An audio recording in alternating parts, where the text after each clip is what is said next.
ये जो हमारे ग्लोनिन कैप्सूल होते हैं ना, ये मोस्टली छोटा बड़ा बच्चा सब खा सकते हैं ना इसको, नॉर्मल ग्लोनिन कैप्सूल्स को। ये एक बहुत बड़े एंटीबायोटिक कैप्सूल हैं जो सर में दर्द हो, जिस्म में, कंधों में, पट्ठों में, घर में कोई भी खा सकता है। काम को दिल नहीं करता, पहले 2 कैप्सूल खा लें, काम करके थकें बाद में खा लें, ठीक है। 10 साल की उम्र से नीचे 1 कैप्सूल, ऊपर 2-2 कैप्सूल भी खा सकते हैं।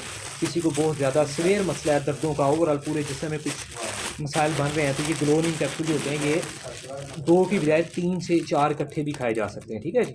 यानी कि 1 ग्राम दवाई तकरीबन ये बनती है, 4 कैप्सूलों में तो कोई मसला नहीं होता, ये खाए जा सकते हैं। अदरवाइज़ 2-2 कैप्सूल पानी के साथ खाएँ 3 टाइम, सुबह दोपहर शाम। एनर्जी आएगी, एक्टिव रहेंगे, ये सुनपन ये वो सब कुछ बहुत ज़्यादा कंट्रोल में आ जाएगा, ठीक है। लेकिन शुगर लो को इसलिए चेक करना ताकि आपकी मुस्तकिल आपकी सेटिंग हो सके। तो अदरवाइज़ ये 2 की बजाय अगर नहीं कोई असर नज़र आ रहा 2 में 1 टाइम खाने से, तो 3 या 4 इकट्ठे खा के पानी से नॉर्मल रेस्ट करें, आधे घंटे बाद तबीयत फ्रेश, फिर शाम में खा लें, ठीक है। 3 या 4 इकट्ठे, या सारा दिन नहीं ज़रूरत पड़ी तो ना खाएं, ठीक है जी। इस तरह बहुत बेहतर फील कर रहे हैं तो 1-1 खा लें, 2-2 खा लें, 3-3 खा लें, कम ज़्यादा कर सकते हैं। शुरू में भी एवरेज मैंने 2-2 लिखी है तीनों टाइम, तो ज़िंदगी इंशाल्लाह बेहतरी की तरफ आ जाएगी। जिस समय ना टक टक की आवाज़ आती है। हाँ, जोड़ों में दर्द हाँ हैं, हाँ जी। वो नेक्स्ट इंशाल्लाह कुछ चीज़ें आपको ऐड करेंगे 1-2 दफ़ा ये दवाई खा के, फिर जोड़ों की ताकि जो रसूख आते हैं उनमें इजाफा हो, ज़िंदगी और बेहतर हो इंशाल्लाह।